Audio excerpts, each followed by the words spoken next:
ఈరోజు మన సబ్జెక్ట్ గోవిందా గోవిందా తిరుమల వెంకటేశ గోవిందా. ఈరోజు మన సబ్జెక్టు వెంకటేశ్వర స్వామి గోవింద గోవిందా తిరుమల వెంకటేశ గోవిందా. తిరుమలలో జరుగుతున్న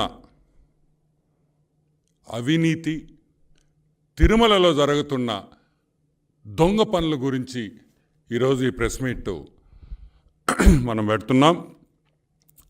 అందరికీ ధర్మారెడ్డి పేరు తెలుసు. ఆయన అసలు పేరు ఏవి ధర్మారెడ్డి. కానీ జగన్మోహన్ రెడ్డి కొన్ని రోజుల ముందర ఆయన పేరు మార్చాడు. FAC Dharma Reddy. FAC Dharma Reddy. FAC అంటే ఫుల్ అడిషనల్ ఛార్జ్ ధర్మారెడ్డి. ఈ ధర్మారెడ్డి ఎక్కడి నుంచి వచ్చాడు?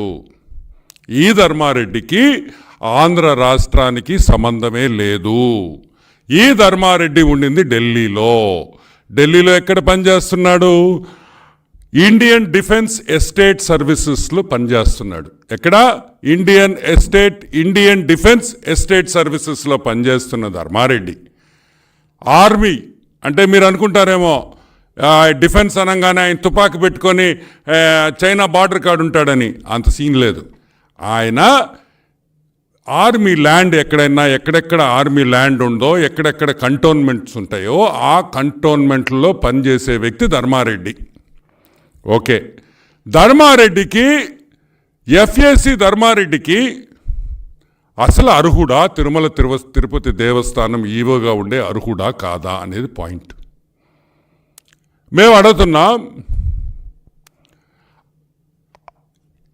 ఆయన ఈ ధర్మారెడ్డి వైఎస్ రాజశేఖర రెడ్డి ముఖ్యమంత్రి అయిన తర్వాత ఈ ధర్మారెడ్డిని ఢిల్లీ నుంచి వైఎస్ రాజశేఖర రెడ్డి తీసుకొని తిరుపతి దేవస్థానంకి జేఈఓగా వేశాడు. 8 సంవత్సరాలు తిరుమలలో పనిచేసిన ధర్మారెడ్డి వైఎస్ రాజశేఖర రెడ్డి ఉండిన తర్వాత 8 ఏళ్ళు పనిచేశాడు. రాజశేఖర రెడ్డి చనిపోయిన సంవత్సరానికి కాంగ్రెస్ గవర్నమెంట్ మళ్ళీ ఇతన్ని వెనక్కి తరిమేసింది. ఎక్కడికి తరిమేసింది? తిరుపతిలో ఫ్లైట్ ఎక్కాడు, ఢిల్లీలో ల్యాండ్ అయ్యాడు. Back to defence, back to IDES Indian defence estate సర్వీసెస్కి వెళ్ళిపోయాడు. సరే, 2019లో జగన్మోహన్ రెడ్డి ముఖ్యమంత్రి అయ్యాడు. పాపం మా ధర్మారెడ్డి ఢిల్లీలో ఇతను సీఎం అవ్వంగానే ఫ్లైట్ టికెట్ కొనుక్కొని ఎయిర్పోర్ట్ గేట్ కాడ ఇంకా నన్ను పిలవలేదా అని ఎయిర్పోర్ట్ కాడే 4 రోజులు ఉండాడంట. పాపం మా జగన్మోహన్ రెడ్డి మోడీ గారికి లెటర్ రాశాడు. మోడీ గారు, అయ్యా మా ఓడాడు ఉన్నాడు ఢిల్లీలో ధర్మారెడ్డి, అతన్ని డెప్యుటేషన్కి పంపిండి, మళ్ళీ నాకు తిరుపతి దేవస్థానంలో ఆయనతో చాలా అవసరాలు ఉన్నాయి అని అడిగాడు. ఎవరు? జగన్మోహన్ రెడ్డి మోడీ గారిని. మోడీ గారు ఏమన్నారు తెలుసా? అరే బేటా ఉదర్ బహుత్ ఆద్మీ హైనే రే ఐఏఎస్ అన్నాడు. అంటే అరే బిడ్డ, ఆంధ్ర రాష్ట్రంలో ఐఏఎస్ ఆఫీసర్లు చాలామంది ఉన్నారు కదరా, ఈడెందుకురా నీకు అని అడిగాడు. ఎవరు? Dharma Reddy. He's a sweet boy, he's my boy, నా పిల్లోడు, నా ఓడు, నాకు కావాలా అన్నాడు. సరే వీడితో గాస్ట్ ఎందుకులే అని చెప్పి ధర్మారెడ్డికి మళ్ళీ బ్యాక్ టు తిరుమల, మళ్ళీ ఆడ ఫ్లైట్ ఎక్కాడు, తిరుపతిలో దిగేసి తిరుమలకి వచ్చేసాడు. ఈరోజు మేము అడుగుతున్నాం, ఇండియన్ అడ్మినిస్ట్రేటివ్ సర్వీసెస్ ఐఏఎస్లు ఉండాల్సిన పోస్టుని సీనియర్ ఐఏఎస్ ఆఫీసర్స్, ఎందుకంటే Tirupati Devasthanam is the most revered temple in the world, the richest temple in the world, the most holiest temple in the world. ఈ ప్రపంచంలోనే హిందూస్కి తిరుపతి దేవస్థానం అంటే మొదటి స్థానంలో ఉండే గుడి మనకందరికీ. ఆ గుడికి ఎక్కడో ఆ ఎస్టేట్లో పనిచేసే, ఢిల్లీ ఎస్టేట్లో పనిచేసేవాడిని తీసుకొని వచ్చి ఈవోగా చేస్తావా? ఈరోజు నేను ఐఏఎస్ ఎల్వి సుబ్రహ్మణ్యం గారు రిటైర్డ్ చీఫ్ సెక్రటరీని అడుగుతున్నాం, ఐఏఎస్ అసోసియేషన్ అడుగుతున్నాం, నోరు మెరపరా? మీ పోస్టు ఊళ్ళో వాళ్ళు వచ్చి కొట్టేస్తే అడగరా? మాకు రావాల్సిన పోస్టు, ఐఏఎస్కి రావాల్సిన పోస్టు ఎక్కడో డిఫెన్స్ ధర్మారెడ్డికి ఇస్తే నోరు తెరవరా అని అడుగుతున్నా. ఏమి భయమేస్తుంది మీకు? జగన్మోహన్ రెడ్డిని చూస్తే వణుకు పుడుతుందా? మీకోసం మీకు రావాల్సిన పోస్టు ఊళ్ళో వాళ్ళు కొడితే మీకే ఇంత భయం వేస్తుంటే మళ్ళీ 100 కేసులు మా మీద పెడుతున్నారే, మేం భయపడటం లేదా? ఎందుకయ్యా? ఎందుకు భయపడుతున్నారు? ఎందుకు నోరు తెరిచి మీరు అడగలేకున్నారు అని ఈరోజు ఐఏఎస్ ఆఫీసర్స్ అసోసియేషన్ మేము అడుగుతున్నాం. ఏమంత భయం? సరే, నవీన్ రెడ్డి తిరుపతి స్వామివారి కోసం ఎన్నో కేసులు వేసి, ఈ హైకోర్టులో నుంచి స్వామివారి కోసం ఎన్నో కేసులు వేసి స్వామివారి ఆస్తులు నిలబెట్టిన వ్యక్తి నవీన్ రెడ్డి. నవీన్ రెడ్డి ఒక కేసు వేశాడు. ఏమనేశాడు? Dharmareddy, FAC Dharmareddy is not eligible, అతని ఎన్పిఏ నాన్ పర్ఫార్మింగ్ యాసిడ్ మాకొద్దు అన్నాడు.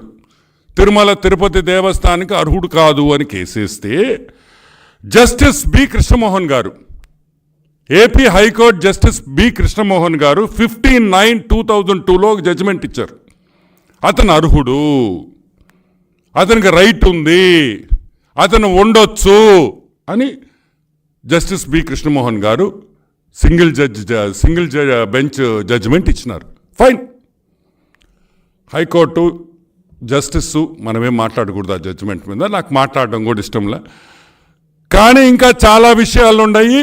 నేను హైకోర్టుని గౌరవిస్తున్నాను కాబట్టి, హైకోర్టులో ఉండే జడ్జిస్ని ఐ రెస్పెక్ట్ దెమ్, నేను గౌరవిస్తున్నాను కాబట్టి నేను ఆ కేసు గురించి ఫర్దర్గా నా దగ్గర చాలా మ్యాటర్ ఉంది, కానీ నేను చెప్పదలుచుకోలేదు. కానీ ధర్మారెడ్డికి మాత్రం అభినందనలు. ధర్మారెడ్డి నువ్వు సూపర్ అని కూడా నేను మనవి చేస్తా ఉన్నా. ఈ జడ్జిమెంటు మీద నో కమెంట్స్. సరే, ఇంకా ఐఏఎస్ ఆఫీసర్స్ ఎట్టా మాట్లాడరు. జగన్మోహన్ రెడ్డి ఇంట్లో పనోడులాగా తిరుమల తిరుపతి దేవస్థానానికి అటెండర్ లాగా. మీకు కంపారిజన్ చెప్పనా?